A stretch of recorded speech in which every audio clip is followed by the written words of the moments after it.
Bonjour à tous, bonjour à toutes. Alors aujourd'hui on se retrouve pour une vidéo d'actu abonné. Bon, ce que vous voyez là, c'est la 206 de mon épouse, hein. On est le 3 février 2019.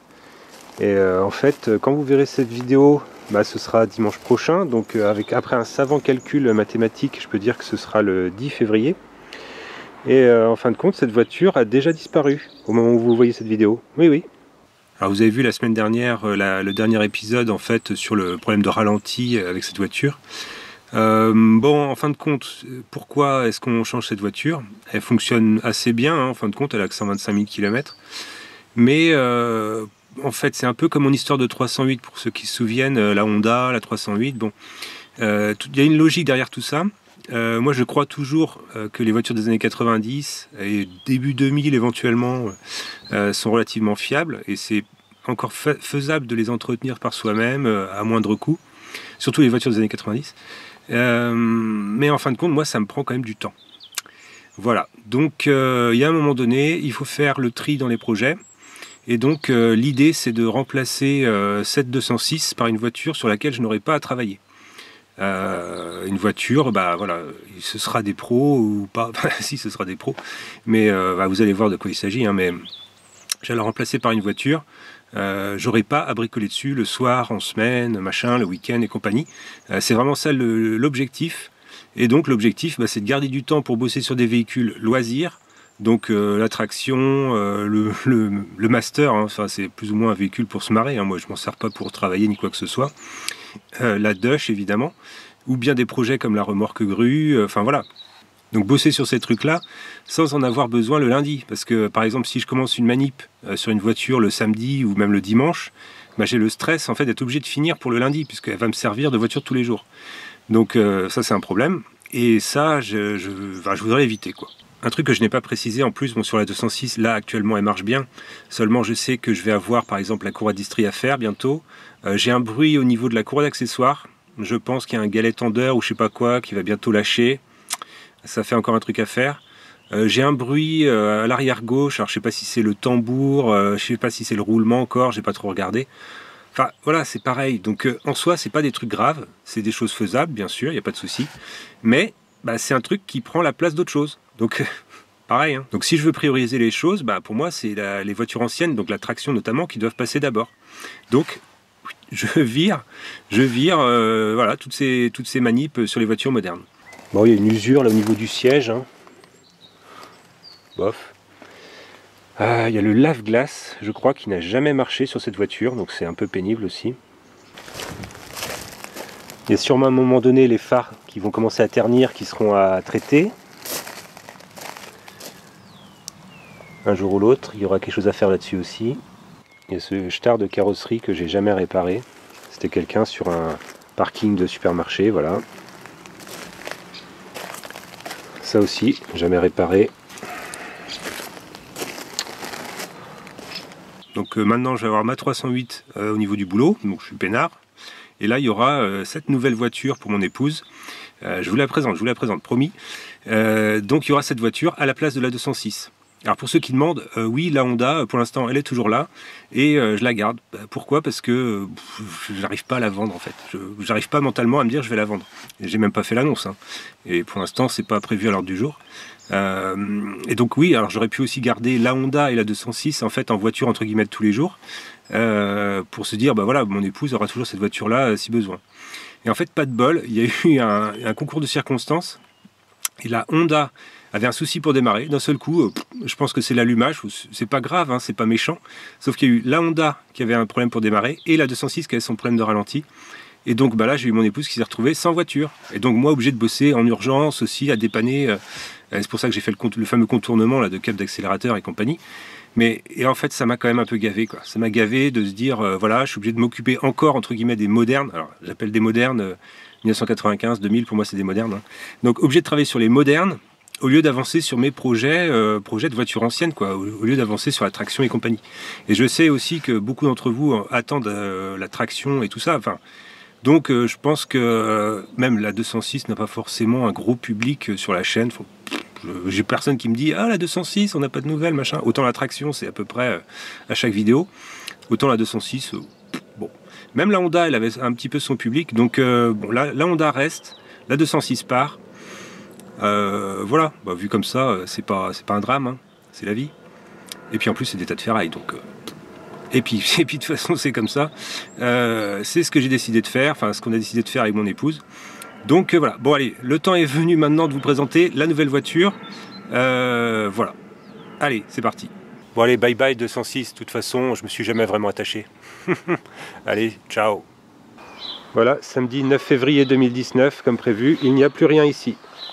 Et à la place, voici la voiture de madame. Alors, est-ce que vous avez deviné ce que c'était? Une Kia Picanto.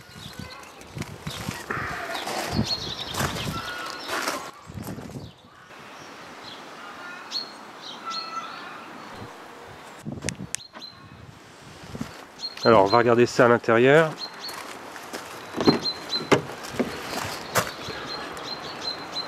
Bon, moi je trouve que c'est assez sympa comme présentation. On va fermer la porte parce que en ce moment c'est un temps assez tempétueux. Enfin, il y a du vent, de la pluie, un peu une alternance des deux. C'est pas top. Bref, on n'est pas là pour parler météo. Alors encore une voiture à clé hein, pour les aficionados du truc à carte là. Moi peu importe, je m'en fiche. Voilà la voiture, donc bon, on va mettre le contact. Il y a une quinzaine d'années déjà. On va démarrer.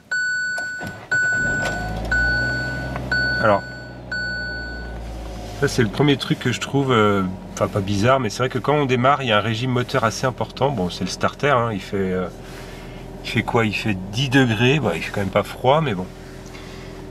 Alors là-dessus, on a GPS, on a la connectivité Android, iPhone, bon évidemment, truc MP3, tout le bazar, enfin, toute la navigation. Et on a quand même un truc important d'emblée que j'aime bien.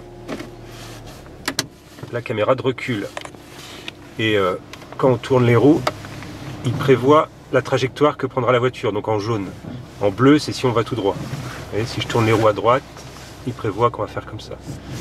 Donc ça, j'essaie de pas tourner trop à l'arrêt. Repartir un peu en avant. Voilà, donc ça c'est pas mal. Bon, je vais couper.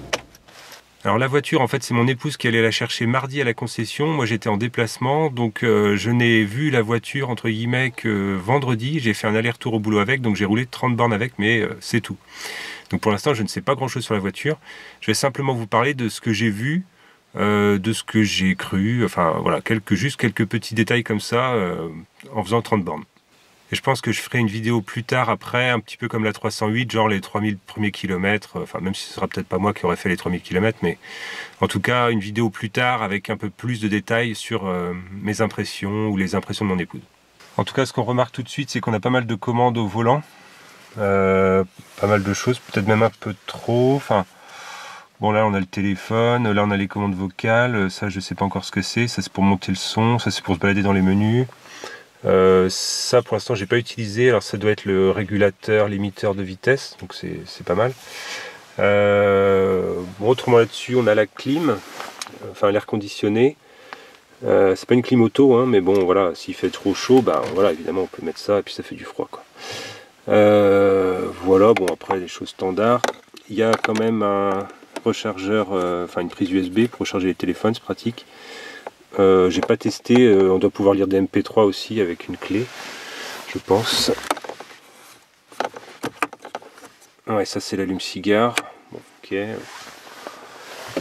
On a pas mal de commandes ici.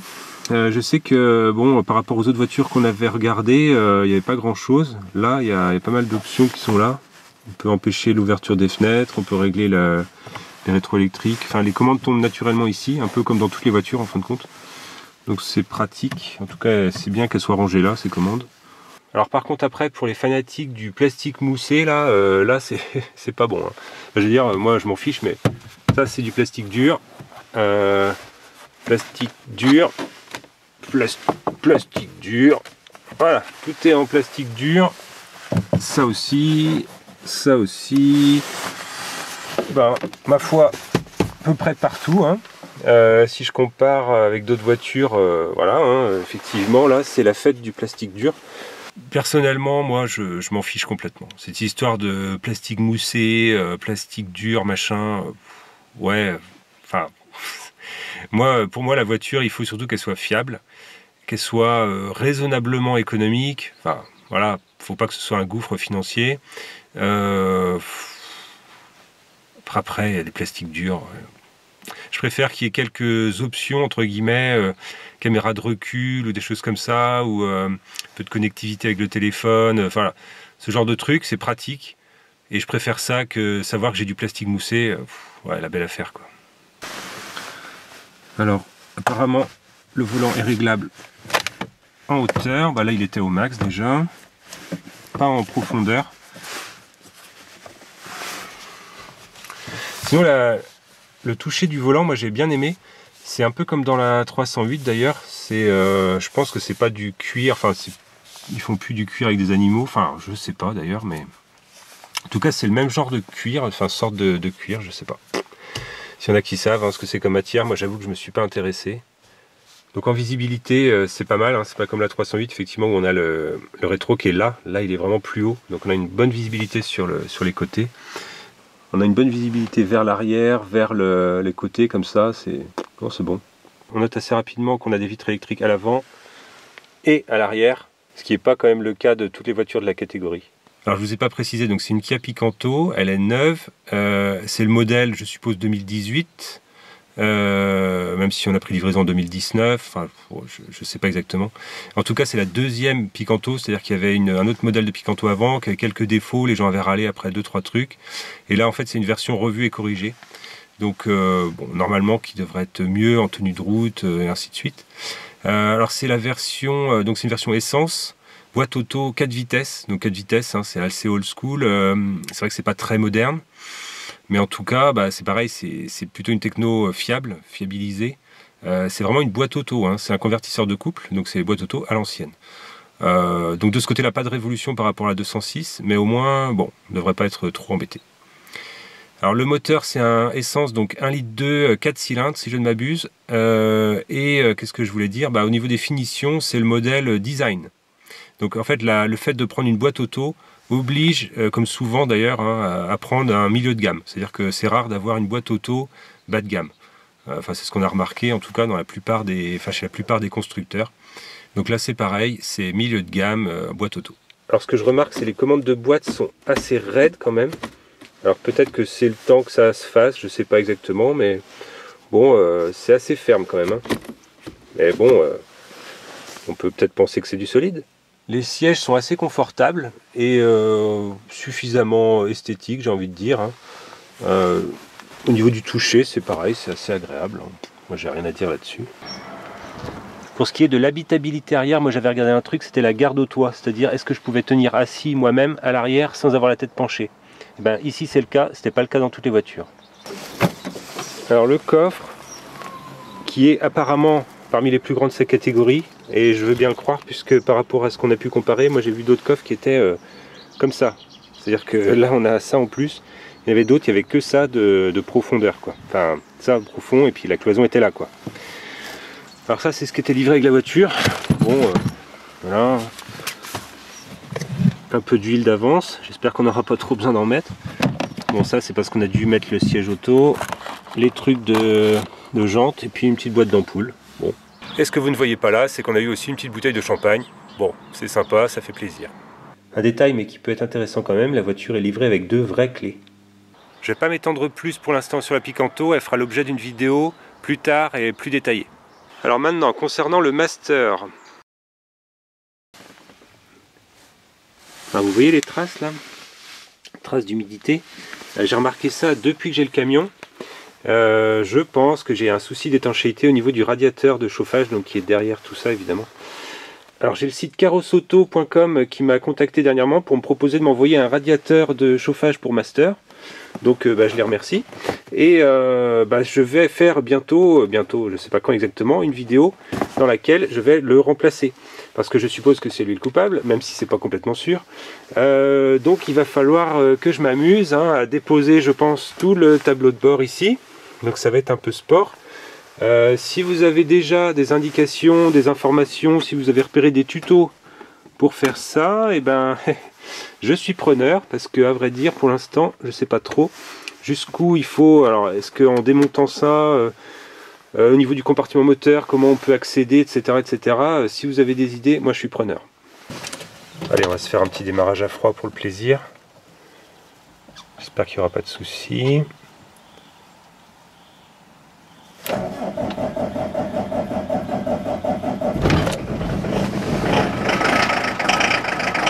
Il est un peu peiné. Ça sent un peu la fumée.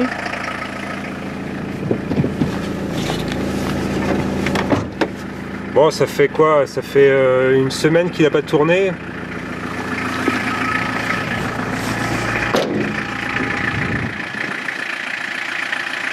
Bon, à part au démarrage, il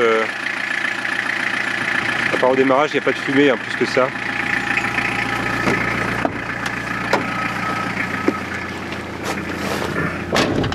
Dernièrement, j'avais fait quelques démarrages cet hiver où il avait fait très humide et tout ça. Là, je démarrais, puis il y avait quand même pas mal de fumée pendant 5 minutes, mais c'était en fait l'eau qui était dans l'échappement, quoi. Donc, mais là, c'est bon, il n'y a rien. Bon, je vais laisser tourner comme ça 5 minutes, puis je vais aller faire un petit tour de quartier, histoire de lui décrasser les bielles. Et normalement, je devrais aussi l'utiliser un petit peu pour aller à la déchetterie. J'ai quelques déchets verts envoyés. Voilà, donc ça le fait bosser un peu, ça évite qu'il s'encrasse de trop. Ma pauvre petite Honda qui est garée sous les arbres, ça c'est vraiment pas une bonne chose, mais j'ai pas vraiment le choix. Et elle a des soucis pour démarrer, ça doit être l'allumage comme j'ai dit. Donc bon, il faut vraiment que je résolve ça rapidement. Donc si vous vous souvenez, on avait vu dans une vidéo précédente d'actualité abonnée, ici je vais faire justement un abri pour le master et pour d'autres choses. Donc ça a progressé, ici il y avait des tas de bois tout à dégager. Ça c'est les restes de haies qui étaient là, donc 1, 2, 3, 4 ont été coupés. Il faut que j'en coupe encore, je sais pas, 3 ou 4. Donc ça, et le problème c'est qu'ils sont très hauts, donc ça se coupe pas comme ça. Il faut faire gaffe où ça va tomber évidemment. Ça va virer aussi, la petite haie à la gomme là. Et donc ça ce sera un espace où j'aurai un abri. Voilà, ça c'est typiquement un sujet qui a avancé comme ça sans que je vous en parle dans mes vidéos, donc c'est pareil, ça prend du temps, mais c'est pas spécialement intéressant, mais voilà, bon, en tout cas, ça avance. Bon, côté jardin, pas grand chose à dire, hein. De toute façon, c'est l'hiver, on est en début février, au moins j'ai pas la pelouse à tondre toutes les semaines, ça c'est cool. Alors ici, je sais pas si vous vous souvenez, j'avais décidé de ranger mon tracteur tondeuse et différentes autres choses pour l'hiver, et ben je pense que c'était une bonne idée. Alors, il est tout crado, je sais, moi fais la remarque, ouais, tu soignes pas tes affaires, ouais bah écoute, détends-toi, tant pis, c'est pas grave. En tout cas, la semaine dernière, je l'ai démarré, et il a démarré mais quart de tour quoi. Alors que je l'avais pas démarré depuis des semaines et des semaines. On m'avait fait la réflexion, fais attention aussi à l'huile qui pourrait se déposer dans la terre. Alors ça c'était une sacrée bonne remarque. Je pense que ça va. Je pense qu'il n'y a pas eu de fuite d'huile. Alors, la transmission, je l'avais remplacée et ça fuyait un peu, mais là ça m'a l'air propre. Donc, oui, ça c'était une très bonne réflexion. Attention aux fuites d'huile, hein, si on gare son truc comme ça dans une serre dans laquelle on a l'intention après de faire des légumes, évidemment, là ça peut être toxique. Mais donc là c'est pas le cas. Lui il n'a fait aucune trace d'huile, donc ça c'est cool. Alors par contre c'est vrai que bon, il est dégueulasse, mais bon, pour l'instant c'est pas dans les priorités. C'est vrai qu'un jour il aura quand même besoin d'une bonne peinture, mais pour avoir travaillé sur l'autre, puisque j'en avais un deuxième et que j'ai démonté, et là dernièrement il y a des pièces qui sont parties d'ailleurs, je me suis rendu compte que ça, pas forcément très compliqué à déboulonner. C'est plus ou moins boulonné au châssis comme ça, mais c'est peut-être pas forcément compliqué à enlever sans faire du gros boulot. Donc après tout, si c'est pas trop compliqué à enlever, je pourrais déjà déboulonner, tout virer toute la rouille, tout repeindre. Bon, pourquoi pas, pourquoi pas. Enfin, comme je vous ai dit, il faut prioriser les projets, et bon, celui-là n'est pas prioritaire. Et ce qui est sûr, c'est qu'après, une fois qu'on est parti, printemps, été, tout ça, là, il y en a besoin très régulièrement, donc là, on ne peut plus rien faire. Donc si je dois faire quelque chose, c'est plutôt vers l'hiver. Alors pour ceux qui se souviennent, j'avais fait un petit abri comme ça pour le bois. On s'est pris tellement de tempêtes cette année et j'avais fait quand même tellement léger. Je vais être transparent avec vous, ça a dégagé. Alors on va le dire, hein, donc c'était carrément un fail. Mais bon, j'avais pas passé trop de temps dessus, donc ça va. C'était vraiment de la récup, donc ça m'a rien coûté. Il faudra le refaire, enfin si je le refais en tout cas, il faudra que je le fasse en plus costaud, mais vraiment plus costaud. Bon, la Dush, pas grand chose à dire, hein, à part que je l'utilise pas ces temps-ci. En même temps, c'est pas trop la saison. On a vu l'autre jour, il y a Thierry qui est passé, il a vu qu'il y avait un souci de fixation de la boîte sur le châssis. Donc je sais pas comment j'ai fait mon compte, mais apparemment il y a un truc qui est pas clair. Il y a ça qui est pas clair, il faut le refixer. J'ai la dynamo qui charge plus, comme je vous l'avais déjà dit. Mais à part ça... Ouais, à part ça, il y a juste un petit problème, c'est mon châssis qui était déjà litigieux un petit peu les fois d'avant. Et là, maintenant que le contrôle s'est renforcé, à mon avis, si je l'envoie au contrôle, on va se faire refouler, genre en mode critique. Donc c'est un problème, donc il va falloir que je le répare avant de renvoyer au contrôle. Donc ça veut dire que pour l'instant, je ne peux pas rouler avec. C'est aussi simple que ça. Bon, et concernant la traction, que vous dire à part que effectivement je fais le ménage dans mes voitures modernes de tous les jours pour avoir plus de temps à passer dessus. Voilà, c'est tout ce que j'ai à dire. Alors ça c'est un sujet, je sais plus si je vous en avais parlé ou quoi. Ça c'est ma chaudière à fioul. Bon, la cuve à fioul elle est derrière moi, peu importe. J'ai l'intention bientôt de faire poser une aérothermie. Voilà, donc si ça intéresse du monde, je pourrais vous en parler un petit peu. Alors concernant ma pièce home cinéma, je ne vais pas vous montrer grand chose parce que la pièce est en bazar et puis bon voilà. En tout cas, ce que je peux vous dire, c'est que ça marche. D'autre part, pour ceux qui connaissent, ça c'est un Raspberry Pi. Et dernièrement, j'ai utilisé un tuto de Michael de tech2tech.fr pour installer un truc qui permet de mettre des vieux jeux Super NES, Mega Drive, PlayStation, enfin bref, tout un tas de trucs utiles pour perdre beaucoup de temps, mais bon, pour s'amuser en hiver, c'est pas mal. Et qui peut aussi servir de Media Center, c'est-à-dire qu'après on a un disque dur, on peut mettre des vidéos, des films, n'importe quoi dessus, et on peut les jouer après directement sur le home cinéma. Voilà, donc c'est pareil, si vous voulez je vous en reparle, mais enfin bon, c'est pas forcément le thème de ma chaîne principale, on va dire. Bon, je cause, et puis pendant ce temps-là, du coup, il n'y a rien qui avance, hein, forcément. Donc je vous laisse là, et je vous dis à bientôt, allez, salut!